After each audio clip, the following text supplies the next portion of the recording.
மக்களுக்கு அல்வாவை மட்டுமே கொடுக்கக்கூடிய திராவிட முன்னேற்ற கழக அரசாங்கத்தை கண்டிக்கும் விதமாகவும் கிண்டல் செய்யும் விதமாகவும் மக்களுக்கு 500 வாக்குறுதிக்கு மேல் அல்வாவாக கொடுத்துவிட்டு அதில் 20% கூட நிறைவேற்றாமல் பொய்யின் மேல் பொய் கூறி எல்லாருக்குமே திராவிட முன்னேற்ற கழகம் கொடுத்தது அல்வா மட்டும்தான்.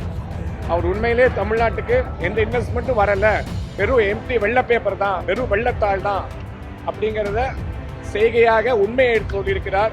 ஒரு 2 வருஷத்துக்கு முன்னாடி சனாதனத்தை வேறற்போம் என்று கூறிய உதயநிதிக்கு ஞானம்லாம் பிறக்கல, தேர்தல் பயம் வந்துருச்சு. இப்படி ஒரு உருட்டு அப்படி ஒரு உருட்டு, வாழ்த்து சொன்ன மாதிரி இருக்கணும் சொல்லாத மாதிரி இருக்கணும் அப்படிங்கிறதுக்காக நம்பிக்கை உள்ளவர்களுக்கு மட்டும் வாழ்த்து அப்படின்னு நாசுக்கா சொல்லியிருக்காரு. இந்த கூட்டணிக்கு பல கட்சிகள் ஜனவரி மாதத்திலே பல கட்சிகள் எதிர்பாராத கட்சிகள் கூட நிச்சயமாக வந்து சேர போகிறார்கள். ஏன்னா இது வெற்றி கூட்டணி, தமிழகத்தை மீட்கப் போகின்ற கூட்டணி, உண்மையான விடியலை தரப்போகின்ற கூட்டணி.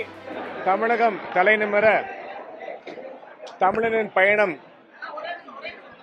என்கின்ற முறையிலே பாஜகவின் மாநிலத்தின் தலைவர் மரியாதைக்குரிய திரு நயினார் நாகேந்திரன் அவர்களின் சுற்றுப்பயணமானது தமிழகத்தின் பல்வேறு பகுதிகளிலே மிக எழுச்சியோடு நடைபெற்றுக் கொண்டிருக்கிறது. இந்த வகையிலே நேற்றும் நேற்றைய முன்தினமும் வட சென்னை மற்றும் மத்திய சென்னை பகுதிகளிலே மிக பிரம்மாண்டமான கூட்டங்களில் எங்கள் மாநில தலைவர் மற்றும் கூட்டணி கட்சிகளான அண்ணா திராவிட முன்னேற்ற கழகம் மற்றும் தமிழ் மாநில காங்கிரசின் நிர்வாகிகள் கலந்து கொண்டு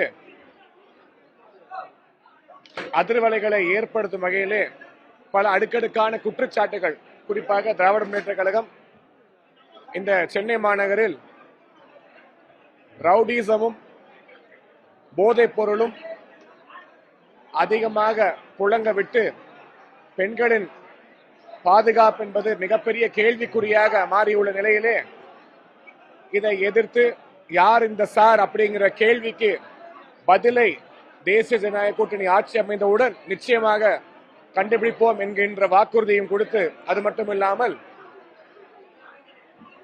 கிட்னி திருட்டு விவகாரத்திலுமே ஈடுபட்டுள்ள நபர்கள் திராவிட முன்னேற்ற கழகத்தை சார்ந்தவர்களாக இருந்தாலும் சட்டத்தின் முன்பு நிறுத்தப்படுவார்கள் என்பதையும் வலியுறுத்தி பேசிக் கொண்டிருக்கிறார்கள்.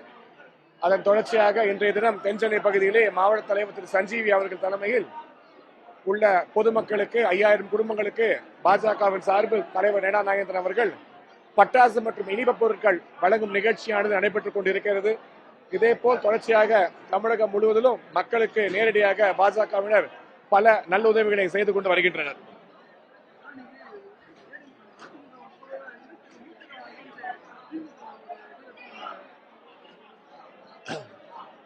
ஏற்கனவே திருநெல்வேலியில் உள்ள அந்த இருட்டுக்கடை அதன் உரிமையாளருக்கு தொந்தரவு கொடுத்தது முதல் மக்களுக்கு அல்வாவை மட்டுமே கொடுக்கக்கூடிய திராவிட முன்னேற்ற கழக அரசாங்கத்தை கண்டிக்கும் விதமாகவும் கிண்டல் செய்யும் விதமாகவும் மக்களுக்கு 500 வாக்குறுதிக்கு மேல் அல்வாவாக கொடுத்துவிட்டு அதில் 20% கூட நிறைவேற்றாமல் பொய்யின் மேல் பொய் கூறி செவிலியராகட்டும், மருத்துவர்களாகட்டும், துப்புரவு தூய்மை பணியாளராகட்டும், மாணவராகட்டும் எல்லாருக்குமே திராவிட முன்னேற்ற கழகம் கொடுத்தது அல்வா மட்டும்தான்.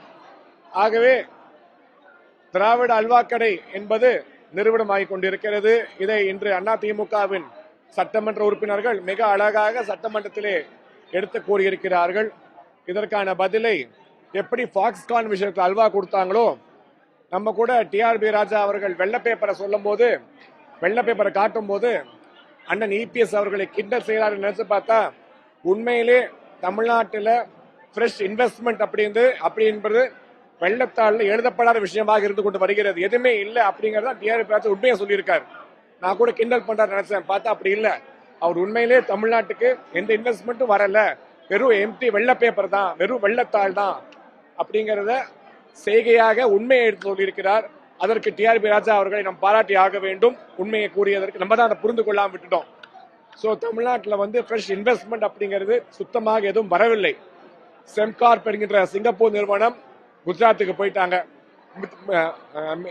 மித்துசிமோ அப்படிங்கிற ஜப்பானீஸ் நிறுவனம் இதுவரை தமிழ்நாட்டில் 2022 முதல்வர் சுற்றுப்பயணம் முடிச்சிட்டோன்னு சொன்னார். 20,000 கோடி வரப்போகுதுன்னு. அந்த மித்துசிமோ நிறுவனத்துல இதுவரை ₹1 கூட பணம் தமிழ்நாட்டுக்குள்ள வரவில்லை. அதே போல் ஃபாக்ஸ்கான், அதானி, இப்படி பல நிறுவனங்கள் தமிழ்நாட்டுக்கு வரேன்னு சொல்லி யாருமே வரவில்லை. ஏனென்றால் இவர் கேட்கக்கூடிய லஞ்சம் அந்த அளவுக்கு இது ஒரு 30% சர்க்காராக இருந்து கொண்டு வருகிறது. திமுக என்பது 30% கமிஷன் சர்க்கார். இந்த 30% கமிஷன் கொடுத்து தொழில் செய்ய எந்த நிறுவனமும் தயாராக இல்லை. அதனால் தமிழகம் பின்தங்கி கொண்டு வருகிறது. இந்த தமிழ்நாட்டை விட உத்தரப்பிரதேசோட ஜிடிபி ஏறிக்கொண்டே போகிறது. இப்படியே போச்சுன்னா திமுக ஆட்சியில் தொடர்ந்தால் தமிழ்நாடு 6வது இடத்துக்கு சென்றுவிடும். ஆனால் நடைபெற போவதில்லை. 2026 மிகப்பெரிய மாற்றம் ஏற்படும். ஒரு 2 வருஷத்துக்கு முன்னாடி சனாதனத்தை வேறற்போம் என்று கூறிய உதயநிதிக்கு ஞானம்லாம் பிறக்கல, தேர்தல் பயம் வந்துருச்சு. 2026 மிகப்பெரிய தோல்வியை தமிழகத்தின் இந்துக்கள் கொடுக்க போறாங்க அப்படிங்கிறதுக்காக இப்படி ஒரு உருட்டு அப்படி ஒரு உருட்டு, வாழ்த்து சொன்ன மாதிரி இருக்கணும் சொல்லாத மாதிரி இருக்கணும் அப்படிங்கறதுக்காக நம்பிக்கை உள்ளவர்களுக்கு மட்டும் வாழ்த்து அப்படின்னு நாசுக்கா சொல்லியிருக்காரு. அது மாநில தலைமை தேசிய தலைமை எடுக்கக்கூடிய முடிவு. ஆனால் பாஜக உறுப்பினர்கள் பாஜகவை சார்ந்தவர்கள் எங்க போட்டியிட்டாலும் வேலை பார்த்து ஜெயிக்க வேண்டியது திமுகவை தோற்கடிக்க வேண்டியது மட்டும்தான் எங்கள கனவாக லட்சியமாக இருந்து கொண்டு வருகிறது. இந்த கூட்டணிக்கு பல கட்சிகள் ஜனவரி மாதத்திலே பல கட்சிகள் எதிர்பாராத கட்சிகள் கூட நிச்சயமாக சேர போகிறார்கள். ஏன்னா இது வெற்றி கூட்டணி, தமிழகத்தை மீட்கப் போகின்ற கூட்டணி, உண்மையான விடியலை தரப்போகின்ற கூட்டணி. பல கட்சிகள் ஒன்றிணைந்து சேர்ந்து ஒரு மிகப்பெரிய பிரம்மாண்டமான கூட்டணியாக அமைந்து 2026 தேசிய நாயக கூட்டணியின் ஆட்சியானது தமிழகத்தில் ஏற்படும். பல கட்சிகள் அப்படிங்கிற வரைக்கும் தான் சொல்ல முடியுமே தவிர எந்தெந்த கட்சிகள் என்பதை காலம் பதில் சொல்லும். நிச்சயமாக ஒரு மெகா கூட்டணியாக இருக்கும். இதுதான் வெற்றி கூட்டணி. இந்த கூட்டணிக்கு வருபவர்கள் மட்டுமே உண்மையாக திராவிட முன்னேற்ற கழகம் வீட்டுக்கு அனுப்ப வேண்டும் என்று நினைப்பவர்கள் மட்டுமே இதை தவிர்த்து இருக்க வேண்டியீங்களா டிஎம்கேயோட பி டீம் அப்படிங்கிறது உண்மையாக உண்மை வெளியே தெரிய வந்துவிடும்.